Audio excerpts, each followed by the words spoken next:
سلامونه نیک هیله ډېر ګرانو زده کوونکو نن به راشو د تاسو آخري درس د سټ د فصل نه د اووم صنف دغه یوه موضوع دغه بله ورځ نه پاتې شوه د سټونو تفاضل په څه چې درس اوږد شو او مې نه غوښتل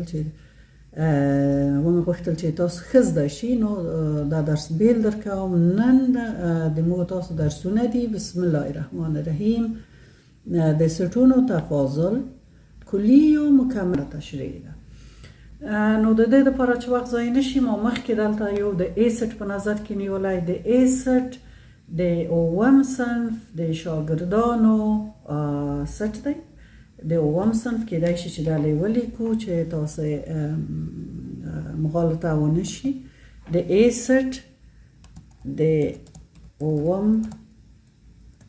ټولګي د شاگردانو یا زده کوونکو سټ چې په اجمالی توګه دا رقم لیکل کی او موږ په تشریحي توګه څه رقم لیکلی د دوی ټول نومونه هم دلته لیکلي چې نومونه یې دي د دو سټ د دو صنف دی ټولګیوالو یا زده کوونکو احمد عبیدالله نجیب الله ایمل اجمل ستار عزیز او نسیم څو کسه دي یو دوه درې څلور پنځه شپږ اووه اته کسه دي د دې اته کسانو د جملې څخه دلته درې کسان د والیبال په ټیم کې لوبې د والیبال د ټیم غړي دي د ښوونځي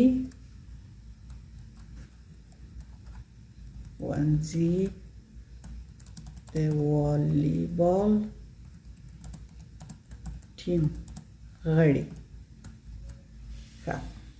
دلته د مکتب د والیبال د ټیم غړي د اووم صنف د زده کوونکو د جملې نه څوک دي درې کسه دي ایمال دی اجمال دی او څوک دي ستار دا درې کسه په ضمن د دو کې چې دا د اووم صنف د ټولګي زده کوونکي دي یا د صنف زده کوونکي دي دوی د والیبال د ټیم غړي هم دي صبر چې زه یې لږ واړه کړم چې تاسو ښه پرې پوه شئ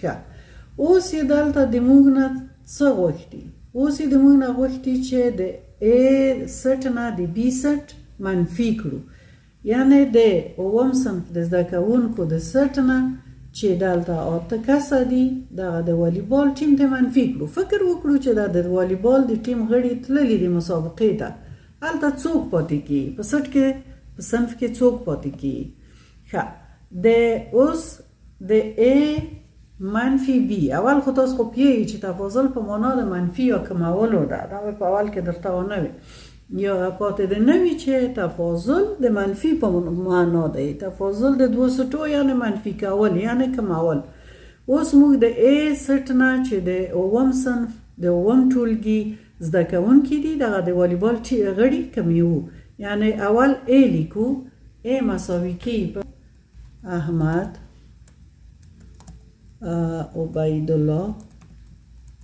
عبیدالله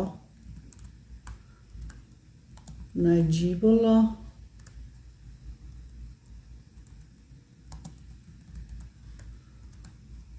ایمل اجمل ورپسې څوک دي ستار عزیز او نسیم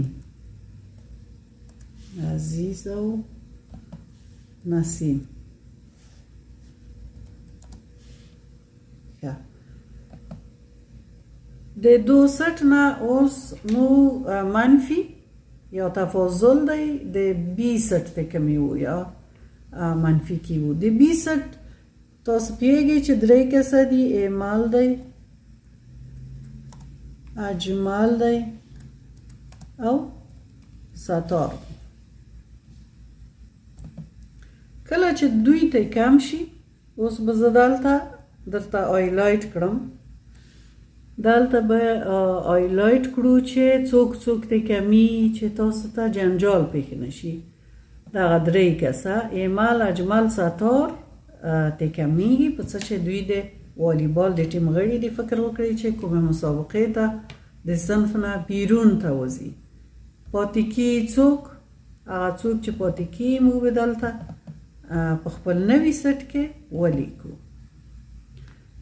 څوک پاتې کیږي؟ احمد پاتې کیږي، عبیدالله پاتې کیږي، نجیب الله پاتې کیږي،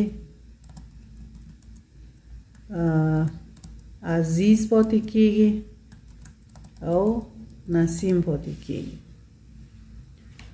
دغه نوی سټ چې تاسو ولیده د احمد، عبیدالله، نجیب الله، عزیز او نسیم دا هغه سټ دی چې د دوو سټو د منفي کېدو یا د دوو سټو د تفاضل نتیجه ده.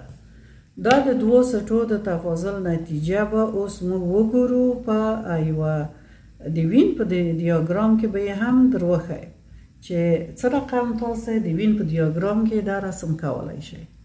غواړم چې په خپل لاس رسم وباسم په کتابچه کې چې تاسو ښه زده شئ. ښه، اوس فکر وکړئ چې دلته مو یوه آبي دایره رسموو. تاسو یې په دایره کش رسمه کړئ، خو زه یې په لاس رسموم. خیر کله نامنظمه راغله. فکر وکړئ چې دغه آبي دایره د اووم صنف د زده کوونکو سټ دی، یعنې د ای سټ دی. د ای سټ دی. د ای په سټ کې موږ تاسو د دوی نمونه لرو چې احمد دی، عبیدالله دی، نجیب الله دی،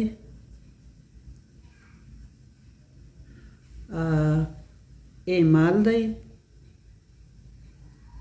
اجمل دی،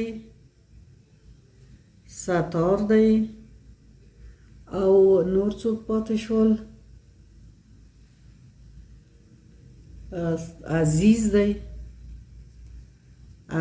دی او نسیم دی.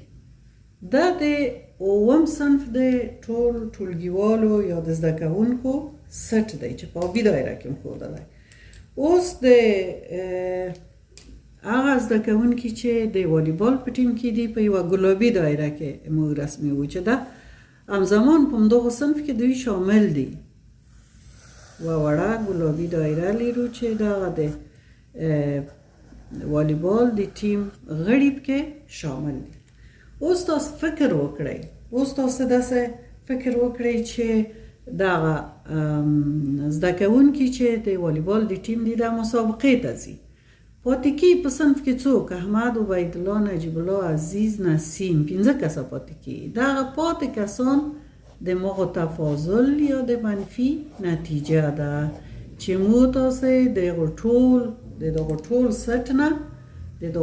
سټ نه موږ هغه کسان چې ځي مسابقه کې ګډون کړو دا منفي کیو. پاتې کیږي دغه برخه د میاشتې غوندې یو شکل. دغه برخې ته دوی څه ورته موږ ویلی شو؟ دا د بي سټ دی. دو برخې ته موږ ویلی شو چې د A منفي بي سټ دغه برخه د A منفي بي سټ یا A تفاضل بي سټ دغه خط مې چې ایستلی دغه برخه. ګرانو زده کوونکو د درس دومه برخه هم د مکمله سټونو یا کلي سټونو په نامه یادیږي.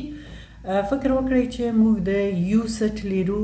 د یو په سټ کې د موږ ټول انګلیسي حرفونه چې 26 حرفه دي A B C D E F G ته زایده پورې موږ دلته په دو سټ کې ولرو. او د وای سټ د موږ هغه سټ دی چې دلته د انګلیسي غږ لرونکي یا واول حرفونه دي. حرفونه د وای په سټ کې موجود دي چې A E I O U دي. او د دو واړه سیټ د دغو 5 حرفو مکمل سیټ بې غږ حرفونه دي. هغه حرفونه چې غږ نه لري د دغو غږدار حرفو سره راشي د دونه یو مکمل سیټ د انګلیسي حرفو جوړیږي چې تر ځای د پورې ادامه پیدا کوي. اوس زه غواړم دا تاسو ته د وین په دیاګرام کې ډېر واضح در وښایم. د وین په دیاګرام کې تاسو دا ډېر واضح لیدلی شئ او پرې پوهېدلی شئ. نو زه به یې د وین په دیاګرام کې تاسو ته در وښایم. ښه، اوس به یې موږ تاسو دیاګرام په کتابچه کې رسم کړو، د وین دیاګرام چې ښه پرې پوه شو. فکر وکړئ چې د یو سټ چې مکمل انګلیسي حرفونه دي دغه یو غټ مستطیل دی، نوم یې د یو.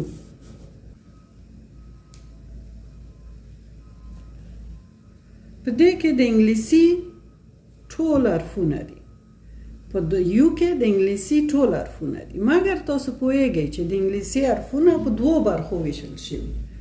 یوه برخه یې وړ سیټ دی. فکر وکړئ چې دلته یوه وړه مربع زه په نظر کې نیسم او دغه پنځه حرفونه د غږ لرونکي د انګلیسي حرفونه زه پکې لیکم چې ای ده، ای دی،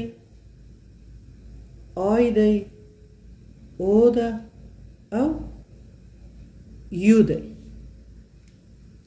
دې ته موږ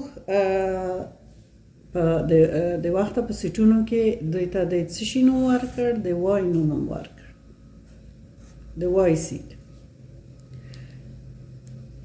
او نور پاتې بېغږه حرفونه یې څلور طرف ته دلته موجود دي چې بی دی، سی، ډي، اف، جی، اچ، ال، همداسې ام ان او ته ځای ده پورې. دا یې په څلورو طرفو کې دلته موجود دي چې دو سیټ ته موږ وای په سر یې یو خط لیکو،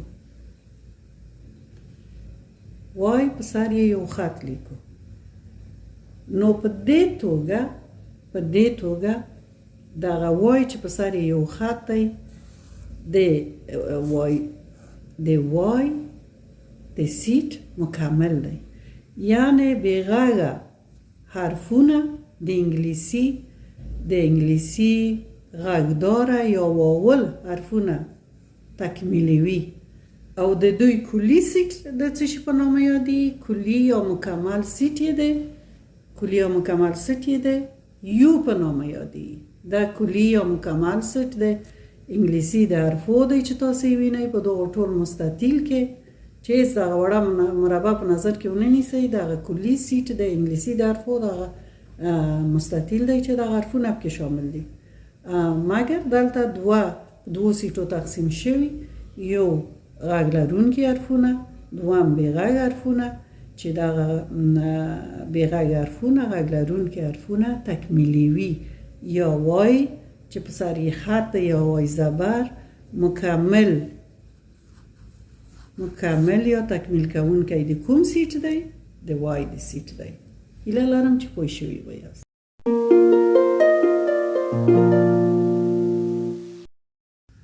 ګرانو زده کوونکو، اوس ورسېدو د سټ د فصل یا د سټ د برخې آخر درس ته. د آخر لوست یې په دري کې ورته متناهي و نامتناهي وي، په پښتو کې ورته معین او غیر معین وي.